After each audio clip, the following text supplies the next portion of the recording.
Players Unknown Battleground PUBG, a sensational game। बहुत लोग खेल चुके हैं, बहुत लोग खेलते होंगे, इंक्लूडिंग मी। एक ऐसा गेम जिसको खेलते टाइम गूज़बम्प्स आ जाती है। एक ऐसा गेम जहाँ पर इंटेंस मूवमेंट आ जाए, इंटेंस क्लच मूवमेंट आ जाए, 1v4 का मूवमेंट आ जाए, तो आपको अपनी हार्ट बीट सुनाई देती है। एक ऐसा गेम जहाँ पे किल फीड में अगर Soul Mortal, Regaltos, Dynamo भैया अगर दिख जाए तो आप गन गोली नहीं चलाते, आप कूदने लगते हो, सरेंडर कर देते हो। एक ऐसा गेम पबजी, ये सब करते हैं। जहाँ तक बात है मेरी, मैं बहुत खुश हुआ था जब एक बार कॉस्मिक मेरे गेम में आया था, रेगल टॉस मेरे गेम में आया था, मिस्टीरियस वाइटी मेरे गेम में आई थी। भाई लगता है कि भगवान आ चुके हैं हमारे गेम में, वो क्रेज लेवल है पबजी का। तो इसी इंट्रो के साथ शुरू करते हैं एक सफर इस पबजी की हिस्ट्री जानने का।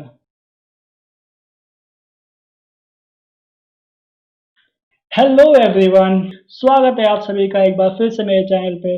आज हम एक गेम का पोस्टमार्टम करने वाले हैं, इन अदर वर्ड्स गेम के बारे में जानने वाले हैं।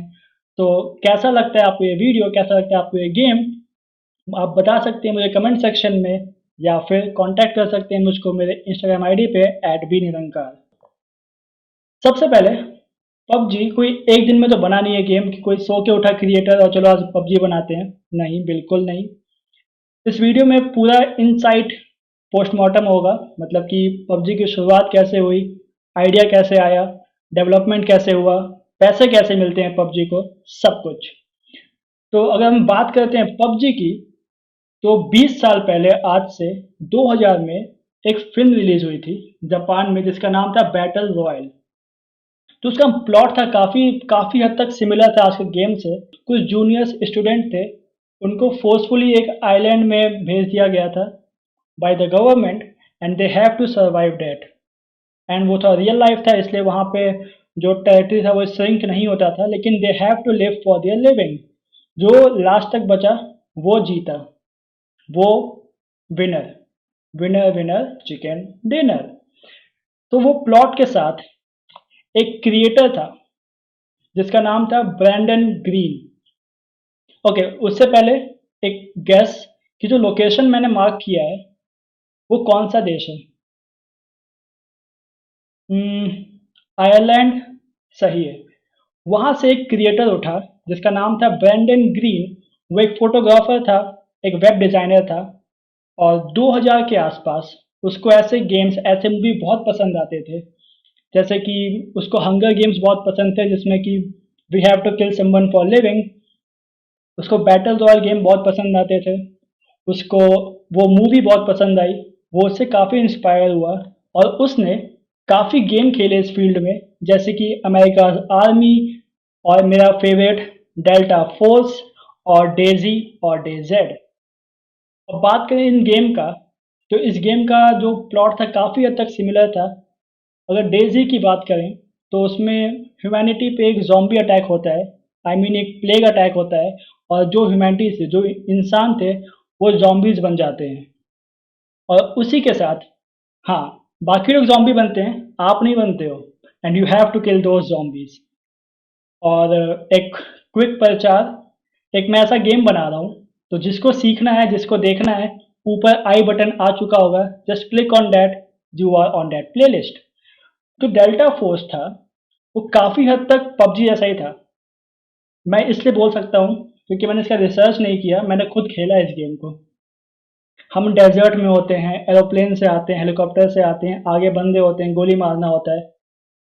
पबजी तो है। तो ये कॉन्सेप्ट है, इसका नाम है battle royale. Just you have to kill people to survive. जब कोई बंदा ऐसे गेम खेलता है तो जाहिर सी बात है वो चुप नहीं बैठेगा, वो कुछ ना कुछ क्रिएट करेगा। तो 2016 में, क्योंकि 2003 तक उसने ऐसे गेम्स पे रिसर्च किए ब्रैंडन ने, और कुछ गेम्स बनाए, कुछ मॉड बनाए। मॉड गेम नहीं होता, मॉड एक छोटा सा पैच होता है। उसने क्या डिज़ाइन किया कि आप अकेले हो, सपोज आप अकेले हो कोई टेरिटरी में, और टेरिटरी श्रिंक हो रही है, और जो लास्ट में बचा एनिमी के साथ, नॉट एनिमी के साथ, जो लास्ट में बचा एनिमी को मार के वो जीता। वो ऐसे गेम पे ध्यान देता था ब्रैंडन 2013 तक। और उसके कुछ सालों बाद एक कोरिया की कंपनी थी ब्लू होल कंपनी, उसका एक वेब डिज़ाइनर, गेम डिज़ाइनर जिसका नाम था किम चैंग हैंग, उसने कांटेक्ट किया ब्रैंडन को to develop a game called PUBG. उस टाइम उसका नाम पबजी रख दिया गया था जब ये गेम बना भी नहीं था। 2016 में जब इसका डेवलपमेंट स्टार्ट हुआ तो ब्रैंडन ग्रीनी, जो बाद में ब्रैंडन प्लेयर अननोन ग्रीनी के नाम से फेमस हुए, उन्होंने अपना डेवलपमेंट स्टार्ट किया ब्लू होल कंपनी के साथ। और ठीक एक साल बाद 23 मार्च को एक गेम लॉन्च हुआ जिसका नाम था पबजी पीसी। अब बहुत सारे गेम लॉन्च होते हैं, बहुत सारे गेम उस लेवल तक नहीं पहुंच पाते, लेकिन इस गेम ने रिकॉर्ड तोड़े नहीं, इस गेम ने रिकॉर्ड बनाए। सिर्फ 3 दिन में 11 मिलियन यूएस डॉलर की कमाई हुई थी। In the second week of April 89,000 of peoples इसने गेन किए, मिलियंस ऑफ कॉपीज बेची। अप्रैल का सेल था 34 मिलियन यूएस डॉलर। ये गेम एक इंस्टेंट हिट था, रेवोल्यूशनरी गेम था पबजी पीसी। यहाँ तक PUBG PC Korean based company own करती थी। मैं ये इसलिए याद दिला रहा हूँ क्योंकि कंट्रोवर्सीज हैं इसके ऊपर, बाद में आने वाली है। जब पबजी पीसी एक बहुत हिट हो गया गेम, तो इसके बाद एक कंपनी जो स्पॉटलाइट में आती है जिसका नाम है टेंसेंट गेमिंग बडी, जो एक Chinese based web development gaming development company है, उसने ब्लू होल के साथ मिलके एक गेम डेवलप किया for mobile, for iOS, for other console like PS4। Just because PUBG PC बहुत हिट हो चुका था, वो एक गेम नहीं, वो एक ब्रांड बन चुका था। उस ब्रांड वैल्यू के चलते पबजी मोबाइल को पॉपुलैरिटी गेन करने में कोई कठिनाई नहीं हुई।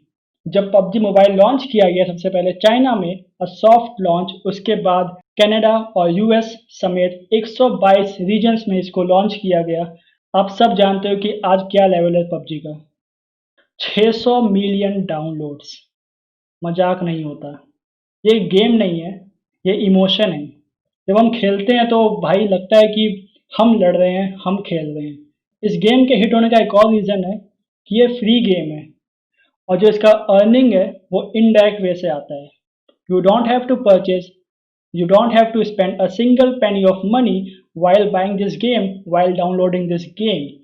You just have to download, play, enjoy, and they are earning. Of course, they are the developers, they are the creators, and they are rich. PUBG PC launch हो गया, PUBG mobile पे आ चुका है। अब इसको एक अलग प्लेटफॉर्म चाहिए था क्योंकि मोबाइल में दो प्लेटफॉर्म आते हैं, एंड्रॉयड और iOS। To gain some more popularity इसने iOS में भी लॉन्च कर दिया, एप्पल डिवाइस पे भी लॉन्च कर दिया। और इसी के साथ पबजी ने बेस्ट मल्टीप्लेयर बैटल रॉयल का टाइटल जीता 2018 में, 2019 में। इस पॉपुलैरिटी के साथ काफ़ी कंट्रोवर्सीज हुई, काफ़ी बैन गेम चला, क्योंकि चाइना में बैन हुआ था गेम एक बार, ये गेम नेपाल में बैन हुआ था, ये गेम इराक में बैन हुआ था। इस बैन के साथ, हाँ ये बात सच है कि अभी बैन नहीं है क्योंकि वहाँ की सुप्रीम कोर्ट ने बैन हटा दिया है by saying that you can not stop someone by playing some games, they have the freedom to play any type of games they want. So Tencent game की बात हो ही चुकी है तो एक बार इसकी बात और कर लेते हैं। जब तक पबजी मोबाइल नहीं आया था तब तक टेंसेंट गेम का कोई नाम नहीं था। ऑफ कोर्स बहुत बड़ी कंपनी थी, बहुत बड़ी कंपनी है। आज की डेट में वर्ल्ड की सबसे बड़ी कंपनी, सबसे बड़ी gaming platform Tencent 19.7 billion US dollar revenue earn करती है। पबजी मोबाइल से पहले ये बैकग्राउंड में काम करती थी, क्योंकि आप में से बहुत लोगों ने गेम खेले होंगे लेकिन आपको पता नहीं होगा कि इस गेम का डेवलपर टेंसेंट है। A quick example is these top games: Call of Duty, Fortnite, Leagues of Legends, Dota, Valorant, Watch Over 2। Personally Fortnite मैंने खेला है, कॉल ऑफ ड्यूटी मैंने खेला है, डोटा मैंने देखा है। लिटरली मुझको पता नहीं था कि इसके पीछे टेंसेंट का हाथ है। ऑफ कोर्स मैं कुछ कर नहीं लेता लेकिन पता होना चाहिए था। आप में से कितनों को नहीं पता था ये बात, आप कमेंट करके बता सकते हो। अब बात करते हैं पबजी का, क्योंकि ये क्वेश्चन बहुत फेमस इसलिए भी होता है क्योंकि आज की डेट में काफ़ी कंट्रोवर्सीज क्रिएट होती है कि भाई ये पबजी है किसका, टेंसेंट का या फिर ब्लू होल का, चाइना का या फिर साउथ कोरिया का। इंडिया का नाम ही नहीं आता है। एक एक और बात मैं बताना चाहता हूँ। कुछ दिन पहले हम एक और कंट्रोवर्सी में आए थे, TikTok versus YouTube. TikTok China का, यूट्यूब अमेरिका का, लड़ कौन रहा है? इंडियंस। टेंसेंट चाइना का, ब्लू होल कोरिया का, लड़ कौन रहा है इसके पीछे? इंडियंस। इस सब के साथ एक हेट क्रिएट होता है डेवलपर्स के against, and as a developer काफ़ी ख़राब लगता है जब आपके प्रोडक्ट को कोई ऐसे बाइकआउट करता है। ऑफ कोर्स कुछ बातें हैं इसके पीछे, मुझे पता है कि बाइकआउट क्यों हो रहा है, वो रीज़न है। अब आप डिसाइड करो कि बाइकआउट आपको करना है कि नहीं करना है, बिकॉज आफ्टर ऑल ये आपका कॉल है। Question is still same, who owns PUBG? Let's clear it out. Okay, काफ़ी क्लियर हो चुका होगा। 2 मिनट ऑफ साइलेंस। जिनको लगता था कि PUBG pure Korea based company है, पबजी का जितना भी रेवेन्यू है something called as 226 million US dollar. So जो 226 मिलियन यूएस डॉलर का रेवेन्यू क्रिएट होता है अभी तक का, उसका 10% जाता है चाइना को और 90% जाता है ब्लू होल को। उप्स, सॉरी, उसका 10% जाता है टेंसेंट को और 90% जाता है कोरिया को। ओ, आई मीन 100% जाता है इंडिया से बाहर। अब बात करते हैं कि पबजी पैसे कैसे कमाती है, क्योंकि इसका कोई डायरेक्ट अर्निंग है नहीं। आप ये गेम फ्री में भी खेल सकते हो, फ्री में डाउनलोड करने के बाद। अब जब जब मैं इसका रिसर्च कर रहा था इसके पीछे, तो जो पहला पॉइंट है काफ़ी मुझे यूनिक लगा कि जब आप प्राइमरी चैट ऑन करते हो, जब आप वॉइस चैट ऑन करते हो, तो जो भी रिकॉर्डिंग होती है आपकी वॉइस की, जो भी आप बात करते हो अपने दोस्तों से, वो रिकॉर्ड हो रही होती है। और वो सिर्फ रिकॉर्ड ही नहीं हो रही होती है, वो उसको बेच भी रहे होते हैं। एक छोटा सा एग्जांपल लेता हूँ। अगर सपोज आप कुछ बात कर रहे हो अपने दोस्तों से टीवी के बारे में या फिर फ्रिज के बारे में या कोई भी प्रोडक्ट के बारे में, जब आप बात करते हो अपने दोस्तों से on voice chat off PUBG, वो कहीं ना कहीं रिकॉर्ड होता है। तो वो कीवर्ड्स जैसे कि फ्रिज, जैसे कि टीवी, वो कीवर्ड्स रिकॉर्ड होते हैं और कुछ दिनों के बाद, कुछ टाइम के बाद आपको वैसे ही एडवर्टीजमेंट देखने को मिलेंगे। That's called the marketing. ये एक तरीका है आपका डाटा बेचने का। And the second one is in app purchase. अब जो लोग गेम खेलते हैं उनको पता होगा कि इस गेम में क्या रूल है। सब कुछ फ्री है, खेल सकते हो, लेकिन to show off some people buy Royale pass, some people buy dresses, UC. Personally मैंने भी खरीदा है तो मैं भी इसी के अंडर आता हूँ। तो यूसी खरीदने पे, क्रेट ओपनिंग करने पे और जो भी परचेज होते हैं गेम के अंदर, तो उसका पूरा का पूरा रेवेन्यू जाता है पबजी कॉर्पोरेशन को। 90-10 रेशियो में डिवाइड होता है आगे जाके बिटवीन 2 कंट्रीज। एक और तीसरा तरीका है इसका एड्स का, एडवर्टीजमेंट का। जो इस गेम में प्रचार आते हैं उसका। जो इस गेम को बहुत पहले से खेलते आ रहे हैं उनको पता होगा कि बीच में एक जब मूवी आई थी मिशन इम्पॉसिबल का, तो उसके क्रेट ओपनिंग स्टार्ट हुए थे, उसके ड्रेसेस स्टार्ट हो गए थे बेचना, उसके जो रॉयल पास स्टार्ट हो गए थे, रॉयल पास में उसके ड्रेस आ चुके थे। ये एक तरीका है पबजी का पैसा अर्न करने का। तो अगर आपको लगता है कि अगर आप रॉयल पास नहीं खरीदोगे और आप सिर्फ गेम खेलोगे तो भी काम नहीं बनेगा, कहीं ना कहीं आप वो गेम खेल रहे हो, आप कनेक्ट हो चुके हो उस गेम से, आप फोर्सफुली प्रचार देख रहे हो, आप फोर्सफुली वो एडवर्टीजमेंट देख रहे हो। अभी आजकल जो चल रहा है ई स्पोर्ट्स, वो भी इसी का एक हिस्सा है पैसे कमाने का। सो यहाँ तक बात हो गई अर्निंग की। अब एक इम्पॉर्टेंट बात जो आजकल काफ़ी ट्रेंड कर रहा है, वो है बाइकॉट चाइनीज प्रोडक्ट और बाइकॉट चाइनीज ऐप। मैं एक बात बताना चाहता हूँ, रिमूव चाइना ऐप वो बताता था कि आपके फ़ोन में कौन से चाइना के ऐप है, कौन से चाइना के ऐप नहीं है। तो मुझे इसमें रिसर्च करने की कोई ज़रूरत नहीं है, मैंने जो फील किया मैं वो बताता हूँ। स्टार्टिंग के कुछ दिनों में उसने पबजी को बताया कि ये चाइना का गेम है। स्टार्टिंग के कुछ दिनों में उसने बताया कि WPS चाइना का ऐप है। लेकिन बाद में, कुछ दिनों के बाद, कुछ दोस्तों के फ़ोन में या फिर मेरे ही फ़ोन में उसने ये लिस्ट में से हटा दिया पबजी का नाम। मैं रीज़न नहीं जानता, मे बी वहाँ से पैसा मिला होगा उनको या कुछ, आई डोंट नो। कुछ दिनों बाद वो पबजी को चाइनीज ऐप मानने से मना कर दिया था और अपनी लिस्ट से हटा दिया था। खैर हटाओ उस बात को, आज तो वो ऐप भी प्ले स्टोर से हट चुका है। मुझे उसका रीज़न नहीं पता कि क्यों हटा। अगर आपको पता है तो बता सकते हो। What I feel is Google is a platform जहाँ पे बायस नहीं है, पार्शियलिटी नहीं होती है। तो मैंने एक आर्टिकल पढ़ा था कि जो वो ऐप था, रिमूव चाइना ऐप, वो इनकम्प्लीट ऐप था, वो पूरी तरह से स्टेबल ऐप नहीं था, वो इसलिए हटाया गया था और कोई रीज़न नहीं था।